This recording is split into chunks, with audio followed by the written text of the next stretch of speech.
Hello नमस्कार दोस्तों।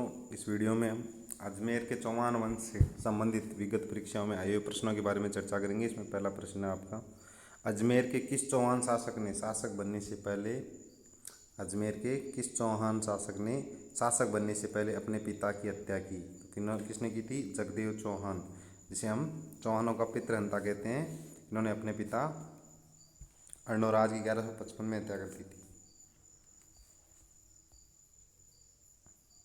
अगला प्रश्न है, अजमेर के पास स्थित पुष्कर में वराह मंदिर का निर्माण किसने करवाया?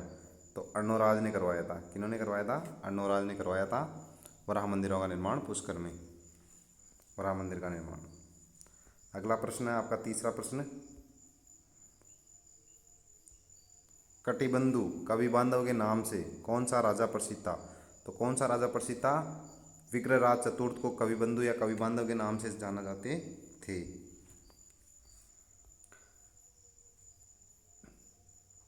नाटक ललित विग्रहराज की रचना की गई किनके द्वारा की गई? सोमदेव। सोमदेव किनके दरबारी विद्वान थे? विग्रहराज चतुर्थ अर्थात विशाल देव के दरबारी विद्वान थे, जिन्होंने ललित विग्रहराज नाटक की रचना की। हरिकेली संस्कृत नाटक की रचना की किसने? उन्होंने की। तो हरिकेली संस्कृत नाटक की रचना करने वाले थे विग्रहराज चतुर्थ।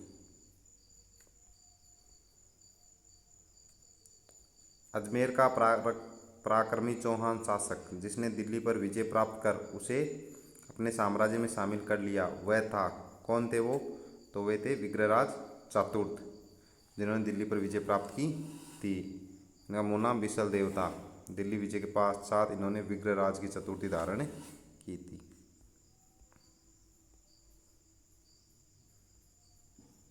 किस चौहान वंशीय शासक ने प्रताप लंकेश्वर की उपाधि धारण की थी? तो कौन थे वो? सोमेश्वर चौहान, अनुराज के पुत्र और पृथ्वीराज चौहान तृतीय के पिता। सोमेश्वर चौहान की उपाधि थी प्रताप लंकेश्वर। तराइन का द्वितीय युद्ध लड़ा गया किन के मध्य लड़ा गया? मोहम्मद गौरी और पृथ्वीराज चौहान। कब लड़ा गया था? 1192 में। अगला प्रश्न है, इनमें से किस वर्ष में तराइन का युद्ध प्रथम युद्ध लड़ा गया? तो प्रथम युद्ध लड़ा गया था 1191 में और द्वितीय युद्ध लड़ा गया था 1192 में। प्रथम युद्ध में पृथ्वीराज चौहान तृतीय की जीत हुई थी, जबकि तराइन के द्वितीय युद्ध में 1192 वाले में पृथ्वीराज चौहान की हार हुई थी और मोहम्मद गौरी की विजय हो गई थी। अगला प्रश्न है, कौन सा किला महान चौहान शासक पृथ्वीराज चौहान तृतीय ने बनवाया था? तो किन्होंने कौन सा बनवाया था? किला राय पिथौरा या राय पिथौरा गढ़ पृथ्वीराज चौहान तृतीय ने बनवाया था। कौन पृथ्वीराज चौहान तृतीय का दरबारी विद्वान नहीं था? तो कौन कौन थे दरबारी विद्वान? तो थे कौन कौन? यहाँ नहीं, तो हम देखेंगे थे कौन कौन। विद्यापति गौड़, वागीश्वर जनार्दन और विश्वरूप, ये तो उनके दरबारी विद्वान थे, जबकि सारंगधर उनका दरबारी विद्वान नहीं था। कदम्बवास या केम्बवास किस राजा के समय उसके मुख्यमंत्री थे? तो किन के थे? पृथ्वीराज चौहान तृतीय के मुख्यमंत्री थे कदम्बवास।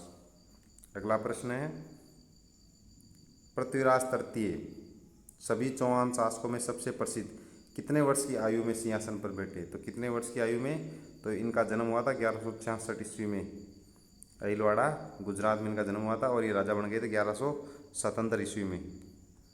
तो 11 वर्ष की उम्र में ये राजा बन गए थे, 11 वर्ष की उम्र में ये सिंहासन पर बैठ गए थे। अगला प्रश्न है, पृथ्वीराज चौहान तृतीय का समकालीन चंदेल शासक था?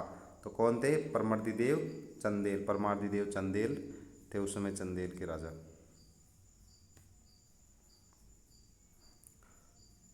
महोबा विजय के बाद पृथ्वीराज तृतीय ने वहां का प्रशासक किसे नियुक्त किया था? मतलब महोबा विजय के बाद चंदेलों में राजा था परमर्दिदेव चंदेल, उसको हराने के बाद वहाँ का राजा किसको नियुक्त किया था? वहाँ का प्रशासक किसको नियुक्त किया था? पुंजन राय, पंजुन राय को।